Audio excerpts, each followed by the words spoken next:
Maintenant, nous revenons sur la gouvernance du RHDP, le bilan.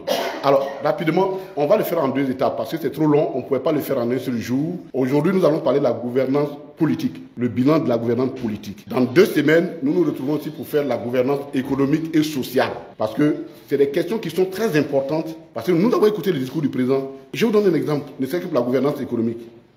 Le président dit, on a fait 2 millions de tonnes de riz. C'est ce qu'il a dit dans son discours. OK. La consommation ivoirienne du riz, selon les statistiques, tourne autour effectivement de 2 millions, 2 millions 3. C'est-à-dire que nous sommes, pour le président, autosuffisants.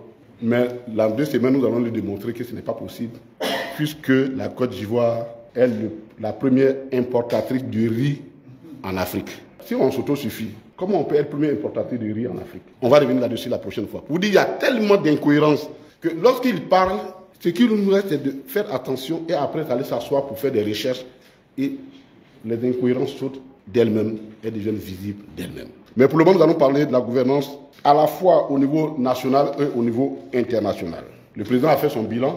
Nous sommes un parti d'opposition. Nous faisons aussi notre bilan. Le bilan, politique interne.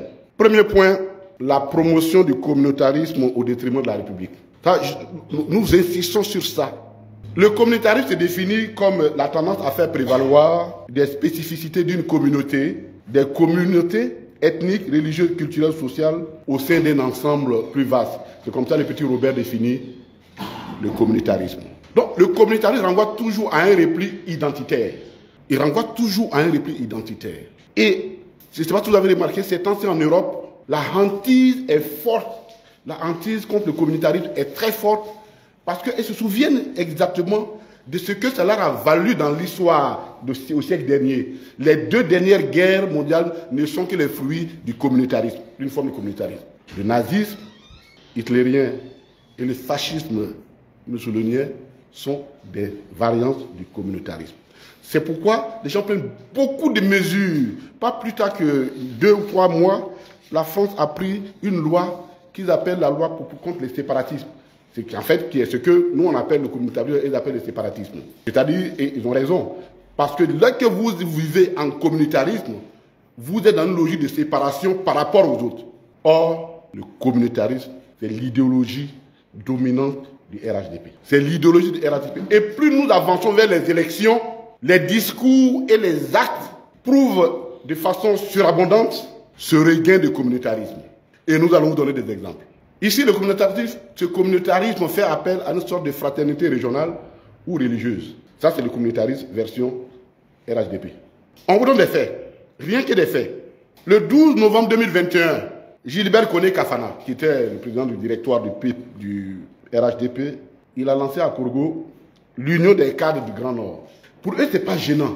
Mais un parti politique, c'est-à-dire au moment où nous étions au pouvoir, on décide de créer l'union des grands cadres de l'Ouest. C'est pourquoi faire ça. Il dit non, que c'est pour des actions de développement. Vous êtes déjà au pouvoir. Qu'est-ce que votre union va apporter de plus que le gouvernement ne vous doit pas encore donner? Mais au demeurant, quand on a regardé, tous ceux qui étaient là, enfin moi, ils ne m'ont pas appelé. Ousmane, peut-être qu'ils t'ont appelé. Malik, peut-être qu'ils t'ont appelé. Bon, en tout cas, ils ne nous ont pas appelés. Donc, eux, là, nous, on n'est pas concernés par le développement du Nord. C'est le groupement politique des cadres RHDP pour le Nord. Quand on a vécu la crise qu'on a connue en Côte d'Ivoire, on ne peut pas faire la promotion d'un tel truc. C'est inacceptable. Tout près de nous, le 20 décembre 2024, c'est le président de l'Assemblée nationale de Côte d'Ivoire qui s'en va dans une administration importante de la Côte d'Ivoire pour aller parrainer la sortie d'une organisation religieuse au sein des douanes. Ils appellent ça Komodo. Il manquait plus qu'on appelle ça commandant. Ou comment on appelle commando. Et il allait. Je dis bien le président de l'Assemblée nationale dans un pays laïque. Mais vous imaginez un seul instant la douane. Quelle douane on aurait si tous les chrétiens, avec toutes les variantes, évangélistes, enfin tout ce que vous pouvez imaginer, chacun constituait et puis. Et Aswadou n'est pas là. Et la région Aswadou, parce que lui au moins il a le courage de dire que lui il a l'assume pour lui. Mais comment on peut accepter une telle situation?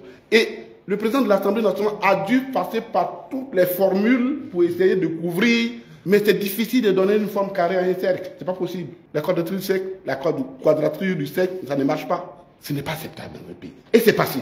C'est passé. La question qu'on s'est posée, qu'est-ce que cette association apporterait de plus en termes de valeurs professionnelles et éthiques aux fonctionnaires de la douane que ni leurs pratiques personnelles, c'est-à-dire les fois qui vont à l'église ou à la mosquée personnelle, ni les lois de la République ne leur donnent pas quelque chose. C'est un démembrement du RHDP dans la logique du communautarisme. Le 20 septembre, ça c'est la totale.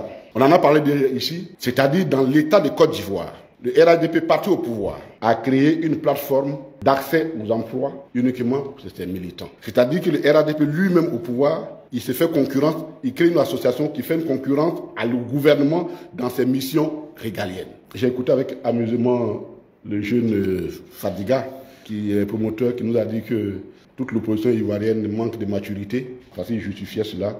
J'ai dit, bon, vous savez, quand on est candide, la difficulté pour le candidat, c'est d'ignorer être candide et de juger les autres avec autant de facilité et légèreté. Cela est inacceptable dans un pays. Ce n'est pas possible que le parti qui gouverne et qui est censé chercher, et il y a un ministère même créé pour ça, on crée une structure parallèle pour faire la concurrence à ces ministères. C'est du communautarisme, pur et simple. Mais le communautarisme, c'est l'idéologie du RHDP.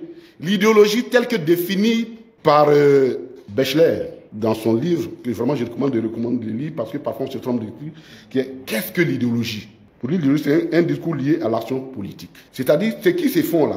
C'est qui se fait là? Ils ont théorisé ça dans la charte du Nord en 1991. Ils ont envoyé un essai en 1995 avec la fameuse phrase « Je ne peux pas être candidat parce que je suis musulman et du Nord ». Ça, c'était l'essai au laboratoire.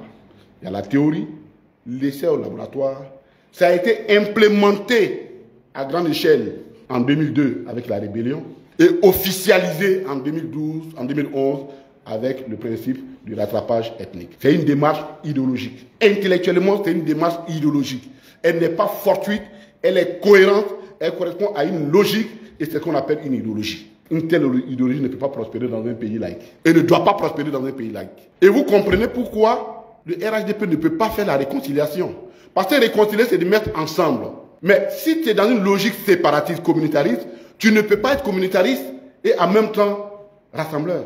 Donc il ne peut pas faire la réconciliation. Mais cette idéologie favorise la corruption.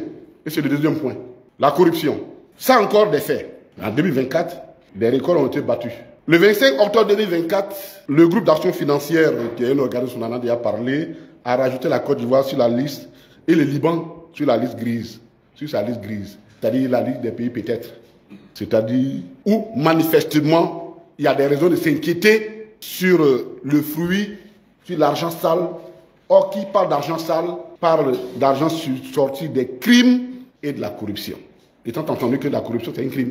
Je rappelle, je me suis amusé à chercher le code civil pénal chinois, j'en avais entendu parler. Dans le code pénal chinois, la corruption des hauts cadres de l'administration est punie plus que le meurtre. Oui, parce que tout simplement les Chinois, dans leur philosophie, estiment que quand tu prends l'argent de tout le monde, pour toi seul, tu vises à tuer ce monde-là, et c'est plus important que tuer une seule personne.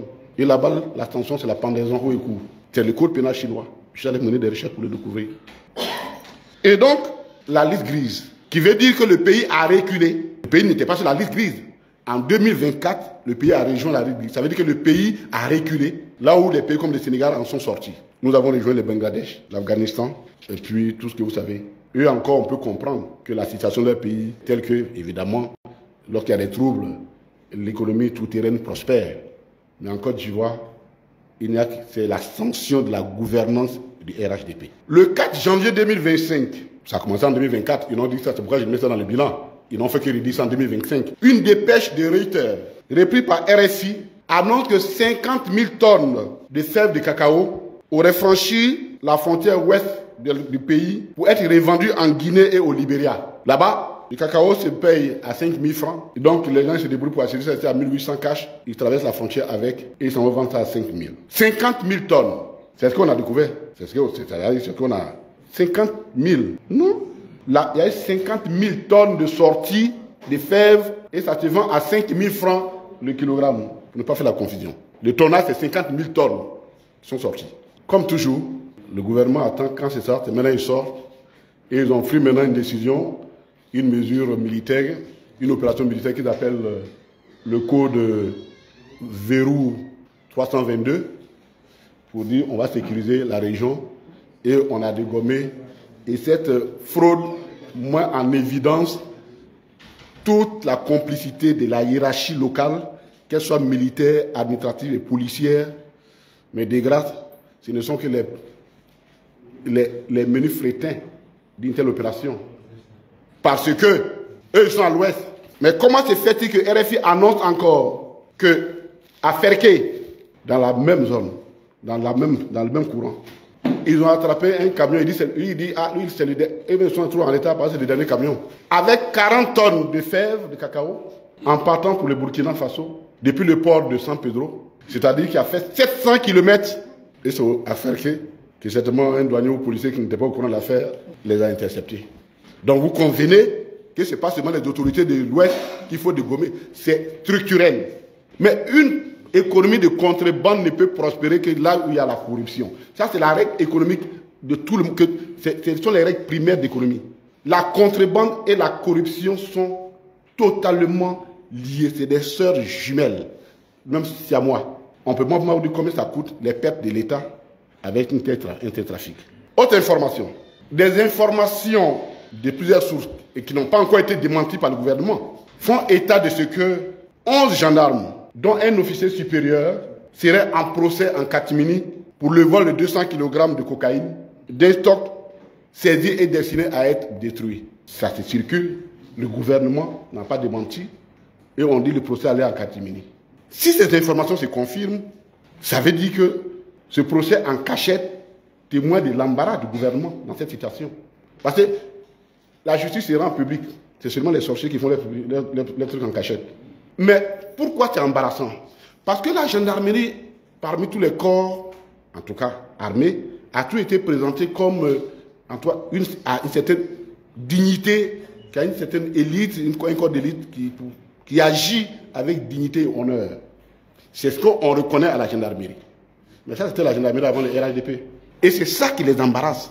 200 kg de drogue, c'est des milliards et des milliards. Il semble que c'est dans le partage là qu'un n'était pas content de sa part, il a balancé les autres. Si cela est vrai, le gouvernement doit les rendre à la Côte d'Ivoire. C'est quand même grave. Vous savez, j'ai écouté le procès des gens qu'on avait arrêtés dans le cadre de la drogue, l'opération drogue. Là. Et la tête de fille, quand on l'a introduit, il a dit, mais oula, vous nous fatiguez pour rien.